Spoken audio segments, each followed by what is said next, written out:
Halo, perkenalkan aku Alia Latifatul Fitriah, mahasiswa Sastra Indonesia angkatan 2022. Pada siang hari ini saya menjadi host di podcast Tara Setra. Podcast lintas seni, suara dan sastra, hanya di Tara Setra. Nah, di podcast ini tentunya saya tidak sendiri. Nah, di sini saya kedatangan bintang tamu yang mana dia adalah mahasiswa Sastra Indonesia angkatan 2021. Nah, boleh diperkenalkan terlebih dahulu nih. Oke, terima kasih sebelumnya. Perkenalkan, aku Akmal Rahman Hanif, bisa dipanggil Hanif. Aku dari mahasiswa Sastra Indonesia angkatan 2021 gitu. Nah, langsung saja di podcast pada siang hari ini kita membahas atau menyoal tajuk yang mana nantinya ini membahas tentang puisi. Nah, langsung saja pada siang hari ini kita membahas tajuk apa sih yang menarik gitu tentunya ya. Tajuknya adalah Ayah Mantra, Ibu Binatang Jalang, dan Anak Kawitan. Wah, sepertinya tuh seru banget gitu ya ketika kita mendengar diksi-diksi itu dikumpulkan gitu. Nah, apa sih makna dari tajuk itu sendiri? Nah, kebetulan yang mau aku bawa pada hari ini, pada kesempatan ini adalah bagaimana sejarah puisi, khususnya sejarah kesusastraan puisi kita di Indonesia itu berjalan. Jadi dari awal mantra, kemudian itu nanti di tengah-tengah di situ ada puisi-puisi khas Chairil Anwar, kemerdekaan yang hampir semua orang Indonesia juga tahu. Kemudian ke puisi-puisi yang lebih modern, lebih kontemporer. Seperti contohnya salah satu buku puisi yang sudah ada di depan ini judulnya Kawitan. Nah, itu adalah buku puisi karangan Nimade Purnamasari, salah seorang penyair yang karyanya menang Dewan Kesenian Jakarta, tepatnya Sayembara Dewan Kesenian Jakarta tahun 2015 itu menang juara 2 puisi gitu. Nah, dari namanya nih sepertinya penulis buku Kawitan ini berasal dari tanah Bali ya, Nimade Iya, gitu ya. Nah, seru sepertinya ketika kita mengulas Kawitan, seorang perempuan. Sepertinya dari judulnya ini kita melihat bahwa Nimade ini lebih puisinya lebih berkonsentrasi di kritik sosial seperti itu ya. Iya, betul. Nah, dari judulnya itu kenapa kok aku memilih Kawitan?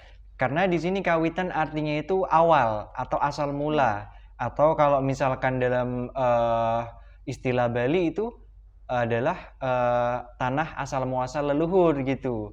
Nah, ini kan berarti bisa ditarik lagi ke mantra itu tadi, awal itu tadi gitu.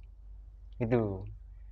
Wah, sepertinya awal mula puisi itu berasal dari mantra gitu ya. Dan ini mungkin teman-teman banyak yang nggak tahu nih, kok bisa puisi mantra, ada kaitannya itu apa gitu. Mungkin bisa dijelaskan biar nanti teman-teman bisa mengetahui asal mulanya, dan mereka juga dapat menambah wawasan gitu seputar asal mula puisi itu sendiri. Kalau mantra ya, aku ambil dari bukunya dosen kita, Bapak Heru Saputra, bukunya Memuja Mantra judulnya itu. Jadi beliau itu sempat penelitian ke Banyuwangi, meneliti soal mantra-mantra yang ada, mantra jalan goyang, kemudian semar mesem dan lain-lain. Dan di sana beliau dapat kesimpulan kalau mantra ini merupakan satu jenis puisi bebas gitu, yang mana puisi ini punya fungsi atau tujuan tertentu. Misalkan kalau mantra jalan goyang gitu ya, itu adalah mantra pengasihan. Jadi dalam kepercayaan suku Osing itu ada yang namanya magi. Magi itu kayak semacam apa ya? Kalau disimplifikasi itu seperti sihir gitu, tapi bukan sihir. Ini beda nanti. Ada terminologinya sendiri. Jadi kalau dalam suku Osing itu ada mantra penyembuhan, ada mantra pengasihan, sama mantra yang membunuh gitu. Jadi mantra yang penyembuhan ini magi putih atau ilmu putih bagi sebagian orang. Kalau misal kita bicara soal mantra pengasihan ini termasuk santet gitu. Santet ini kalau di Banyuwangi ya itu tidak sama dengan definisi santet di luar.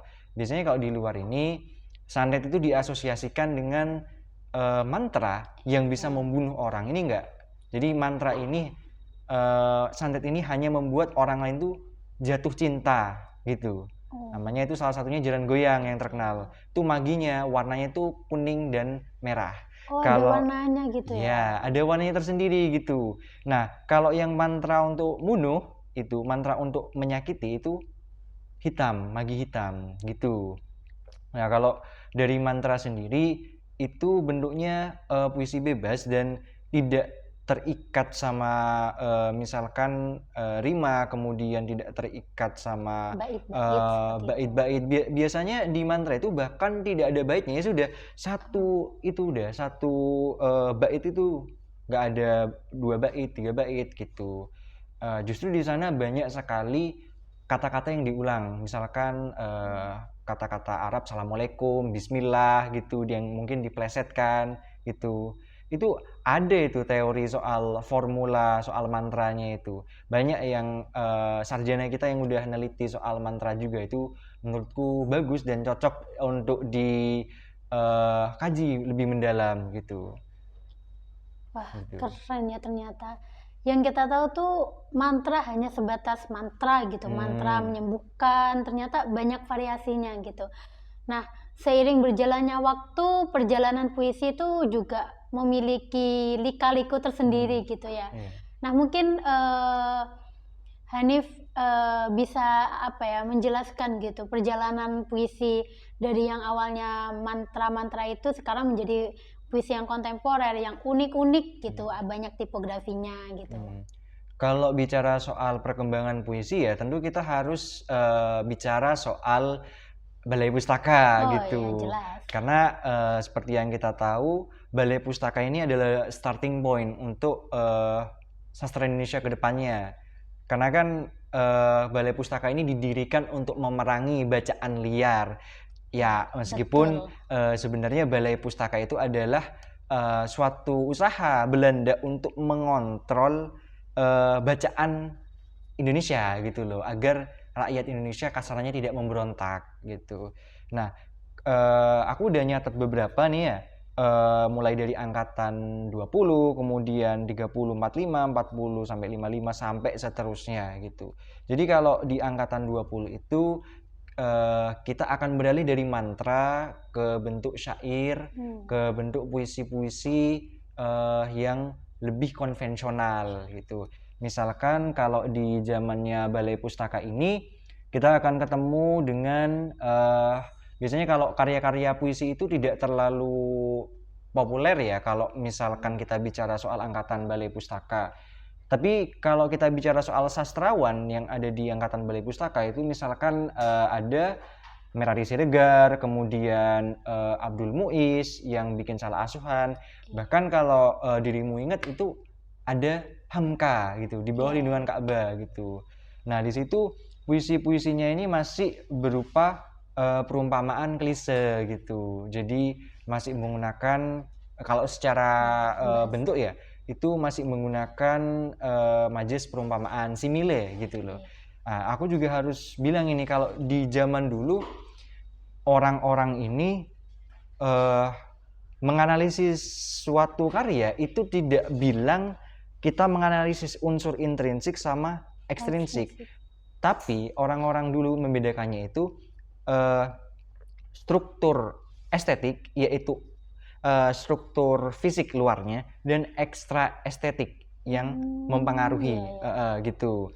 Jadi kalau kita bandingkan yang perbedaan antara angkatan-angkatan 20 dan angkatan berikutnya itu sangat kentara. Misalkan di angkatan 20 di unsur estetiknya atau dari segi intrinsiknya itu perumpamaannya masih klise tadi. Terus yang paling menonjol itu sifatnya didaktis, masih menonjolkan apa ya, visi atau semangat kedaerahan gitu-gitu. Ya masih bicara soal pertentangan antara kaum muda sama kaum tua. Kemudian ada juga yang soal adat gitu-gitu. Terus ada juga soal romantik gitu. Jadi dari penyair Indonesia yang tahun 20-an ini itu masih beraliran romantik.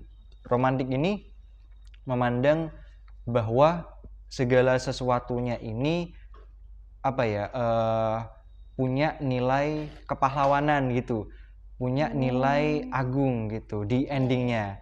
Misalkan kalau di Eropa ya, kita bicara soal era romantik di Eropa, satu hal yang aku ingat adalah lukisan di mana seorang kesatria itu mengacungkan bendera tinggi-tinggi, di bawahnya itu ada ratusan corpses atau mayat gitu loh. Jadi masih apa ya, masih memandang dunia dalam hitam putih gitu, bahwa kebaikan akan selalu menang, kejahatan akan selalu kalah gitu-gitu gitu. Nah, tapi kalau angkatan 3045 ya, 1930 sampai 1945 itu beda lagi gitu loh. Jadi nanti mungkin akan ketemu sama yang namanya ini, misalkan salah satu kritikus sastra Indonesia terkenal namanya J.E. Tatengkeng gitu. Ada lagi, oh ya, Armijin Pane, Sanusi Pane, itu juga. Nah, itu mereka di sini aku pernah baca puisi-puisinya, dan itu mereka sama kayak Muhammad Yamin, mereka menggaungkan semangat nasionalisme gitu. Jadi ada puisinya soal tanah air, kemudian keindahan alam Indonesia, betapa kayanya Indonesia kayak gitu. Nah, tapi bahasanya di sini kalau dinilai dari strukturnya itu masih polos gitu loh. Kalau istilahnya kita sebagai orang sastra nyebutnya kan ada bahasa yang diafan dan prismatis. Kalau diafan tuh sekali baca atau dua kali baca kita langsung paham gitu. Bahasanya eksplisit gitu, tidak ada atau sedikit ruang untuk multitafsir. Kemudian di sini mulai ketat penggunaan rimanya karena terpengaruhi sama syair itu tadi gitu loh. Terus kemudian oh ya, ini kalau kita nyebutnya yang angkatan 1920 sampai 45 ini angkatan Pujangga Baru gitu. Nah, jadi di situ masih ada semangat nasionalisme, ada apa, semangat kedaerahan juga yang saling berkobar untuk apa, menyongsong ini tadi apa, ke zaman kemerdekaan Indonesia gitu.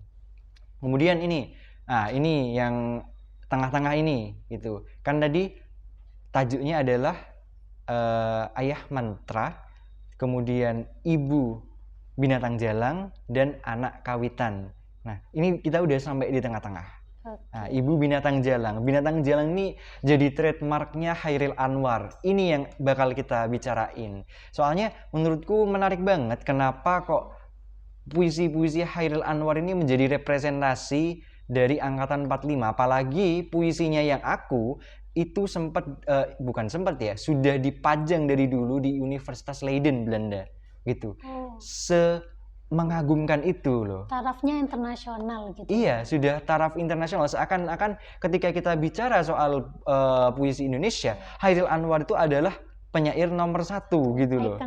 Ikoniknya. Aku nggak ngeklaim kalau Chairil Anwar ini penyair nomor 1 ya, tapi dilihat dari kepopulerannya gitu. Nah, di sini udah semakin beda gitu loh. Jadi terlihat antara angkatan Pujangga Baru sama angkatan kemerdekaan ini, mereka punya ciri khas yang beda. Misalkan kalau di Chairil, dia sudah nggak terikat sama rima, dia nggak terikat dengan bait gitu, dia lebih ekspresif.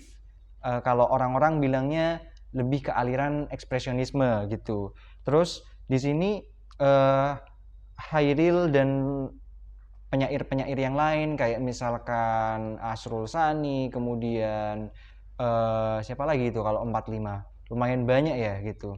Terutama aku pernah baca sekilas tentang 3 Mongwak Takdir, itu bukunya Chairil Anwar, puisi ya, kumpulan puisi dengan 2 penyair lainnya gitu. Dan di sana mereka sama-sama menulis tentang bagaimana kondisi Indonesia saat itu, dan bahasanya itu juga prismatis gitu loh, kayak binatang jalang itu, ya kan? Itu berarti kan bisa ditafsirkan apa sebenarnya binatang jalang itu. Kenapa kok Hairil memutuskan untuk memilih diksi itu? Nah, itu. Terus kemudian di sana ini mulai muncul semangat individualisme gitu. Jadi ya itu tadi kayak aku ini bisa dimaknai sebagai individualnya Chairil Anwar sendiri, dan juga representasi dari masyarakat Indonesia saat itu yang melawan Belanda gitu. Nah, kemudian di sini mereka juga menyoroti kemanusiaan gitu secara umum. Bukan humanitas, tapi peri kemanusiaan. Kalau humanitas tuh rasa kemanusiaan yang ada di satu orang. Kalau peri kemanusiaan itu mewakili banyak orang gitu. Nah, terus habis itu kita lanjut ke angkatan 50 sampai 70. Nah, itu udah mulai ada perkembangan baru. Jadi puisi-puisinya Rendra itu kan banyak baladanya itu kan. Termasuk balada misalkan Terbunuhnya Atmo Karpo gitu kan. Itu nggak bisa itu dipahami dalam sekali baca. Ya kan, kecuali kalau kita tahu konteks sejarahnya waktu itu. Gitu. Kemudian di angkatan 70-an ini muncul seorang presiden puisi. Ah, tahu kan ya namanya?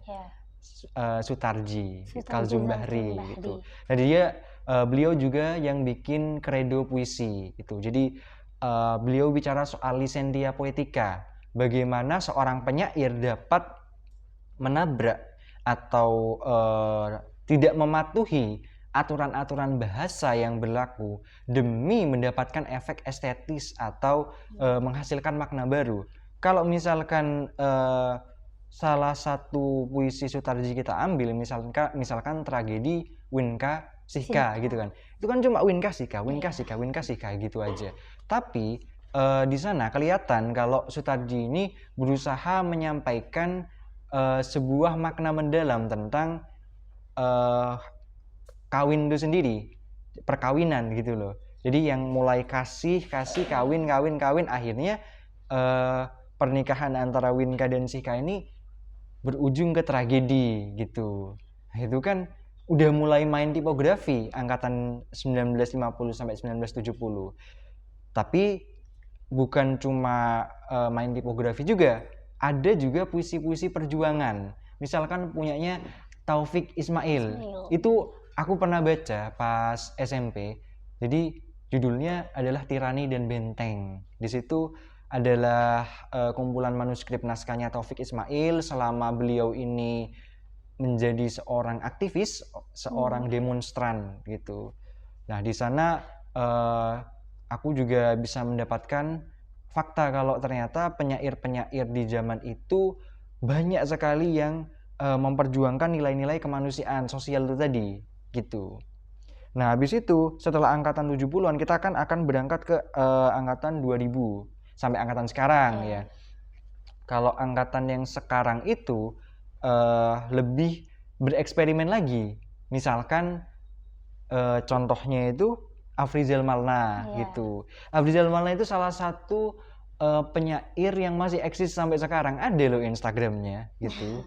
Aku alhamdulillah pernah ketemuan sama Afrizal Malna pas ini waktu itu kayak festival puisi di Banyuwangi yang diadakan sama Studio Kelampisan. Di situ Afrizal Malna hadir di Banyuwangi gitu. Kebetulan Afrizal Malna ini juga gabung di Dewan Kesenian Jakarta. Nah, di situ Afrizal Malna ini juga sempat tektokan istilahnya dengan salah satu penyair Jember, yaitu mungkin tahu ya. Kalau di sini di Jember ini ada salah satu penyair yang namanya cukup terkenal, Mas Halim Bahris gitu. Nah, mungkin ini puisinya ya. Igawan Seismograf. Nah, jadi Igawan Seismograf ini adalah buku puisi pertama milik Mas Halim Bahris. Di sini banyak sekali puisi yang sifatnya prosaik gitu. Jadi sekali baca ini belum cukup buat memahami artinya gitu loh. Nah itu, aku sendiri kan berusaha juga untuk memahami apa sebenarnya yang dimaksud sama Mas Halim ini. Tapi ini kayaknya bukan pertama kali Mas Halim nulis puisi. Ada, kalau nggak salah itu apa ya? Punggung Dada. Jadi Mas Halim ini nulis sama temennya yang lain, itu namanya Aris siapa gitu, aku lupa. Nah, dia ini nulis puisi bersamaan gitu dengan temennya. Nah, salah satu contoh lain yang aku mau tunjukkan ini adalah Kawitan punyanya Nimade Purnamasari. Ini adalah kumpulan puisi yang menang sayembara DKJ tahun 2015, seangkatan sama Norman Erickson Pasaribu juga, yang judulnya Sergius Mencari Bakus. Kalau di sini beliau Bu Nimade Purnamasari ini juga menulis soal perjalanan hidupnya. Jadi dari pertama dia di Bali, kemudian dia jalan-jalan ke Eropa, jalan-jalan ke Armenia, Suriah dan lain-lain, sampai akhirnya dia juga bercerita tentang Indonesia itu sendiri. Misalkan dia ke Borneo, kemudian dia naik pesawat kemana dan lain-lain gitu sih. Mungkin Alia sendiri udah tahu tentang ini, Bu Nimade? Ya, kalau aku sendiri itu lebih ketika aku mendengar Nimade, aku lebih suka salah satu puisinya. Judul puisinya aku sedikit lupa, tapi menyoal tentang bagaimana Bali itu perkembangan Bali, yang mana dahulu tuh Bali itu masih asri, kebudayaannya kental, tapi sekarang Bali itu dieksploitasi, Bali itu diperjualbelikan gitu. Aku sangat tertarik sih dengan puisi yang ditulis oleh Nimade sendiri. Karena mungkin Nimade itu juga orang Bali, jadi Nimade punya keresahan tersendiri tuh kepada tanah kelahirannya gitu. Aku tertarik di bagian itu sih. Ada ini salah satu puisinya Nimade, judulnya Jalan Gajah Mada Denpasar. Boleh tak bacain? Boleh dong. Ini salah satu puisinya Nimade yang aku sukai. Jadi beliau berbicara soal tanah kelahirannya. Gitu. Jalan Gajah Mada Denpasar.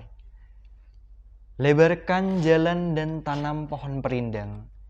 Tapi itu tak cukup, kembalikan semua kayu ke hutan dan lautan. Tebing yang makin curam, jalan berliku tanpa tujuan. Disinilah kita tersesat dalam diri. Dalam lambai daun-daun yang melambungkan kita ke ranting dan sarang burung.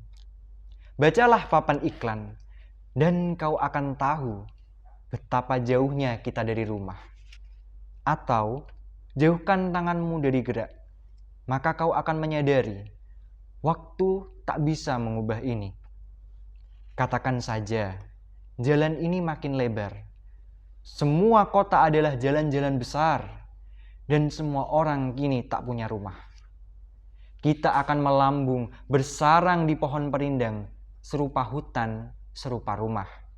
Jalan ini adalah kasih sayang yang lepas, di bulan tinggi, atau letih yang menunggu setelah hujan, tak menghampakan siapa-siapa.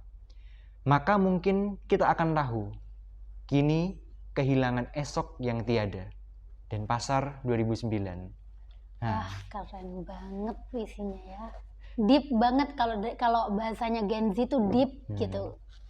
Deep banget gitu. Iya, aku suka sama cara Nimade ini memasukkan unsur modern gitu, bahwa Bali ini sudah sudah kalau vulgarnya terkontaminasi gitu loh dengan pengaruh dunia luar gitu. Meskipun antara Banyuwangi sama Bali belum dibikin jembatan ya gitu, itu sempat ditolak juga itu sama warga Bali gitu. Nah ini kan aku suka gitu loh sama bait, bacalah papan iklan dan kau akan tahu betapa jauhnya kita dari rumah gitu. Dan banyak iklan-iklan besar gitu. Sedangkan rumah kita yang sebenarnya misalkan pedesaan itu tidak ada yang begituan gitu. Jadi kontras banget. Kalau menurutku begitu. Kalau menurut Alia gimana? Mungkin Cukup sih kalau dari aku karena melihat waktu yang sedikit terbatas. Tapi teman-teman jangan khawatir, waktu ini bukan episode ini tidak terhenti di sini. Nanti kita akan kembali di podcast Tara Setra lainnya yang mana akan membahas tema yang lebih seru. Nah, terima kasih untuk waktunya atas perjamuan ilmu ini ya, perjamuan ilmu. Aku sebutnya perjamuan ilmu karena ini benar-benar wawasan yang mahal gitu. Ya sedikit diperhitungkan ketika kita masuk ke perkuliahan, tidak semuanya itu dipaparkan gitu kan. Nah, terima kasih waktunya untuk teman-teman semuanya yang telah mendengar dan melihat podcast Tara Setra. Terima kasih. Saya Alia Latifatul Fitria sebagai host di podcast Tara Setra. Pamit undur diri. Bye-bye.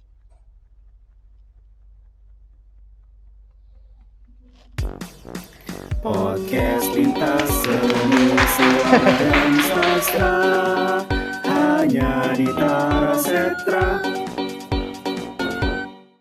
Oke teman-teman, kebetulan ada salah satu puisi di buku Kawitan karya Nimade Purnamasari ini yang menurutku sangat relevan untuk situasi dan kondisi kita hari ini. Makanya aku izin buat baca ini. Jalan Gajah Mada dan Pasar. Lebarkan jalan dan tanam pohon berindah. Tapi itu tak cukup kembalikan semua kain ke hutan dan lautan. Tebing yang makin curam, jalan berliku tanpa tujuan. Disinilah kita tersesat dalam hidup. Dalam melambai daun-daun yang melambungkan kita ke ranting dan sarang dulu. Bacalah papan iklan, dan kau akan tahu betapa jauhnya kita dari rumah. Atau jauhkan tanganmu dari gerak, maka kau akan menyadari waktu tak bisa mengubah ini. Katakan saja, jalan ini makin lebar. Semua kota adalah jalan-jalan besar, dan semua orang kini tak punya rumah. Kita akan melambung bersarang di pohon perindah, serupa hutan, serupa rumah. Jalan ini adalah kasih sayang yang lepas di bulan tinggi, atau letih yang menunggu setelah hujan, tak menghampakan siapa-siapa. Maka mungkin kita akan melanjut. Kini kehilangan esok yang tiada. Dan Pasar 2009. Terima kasih.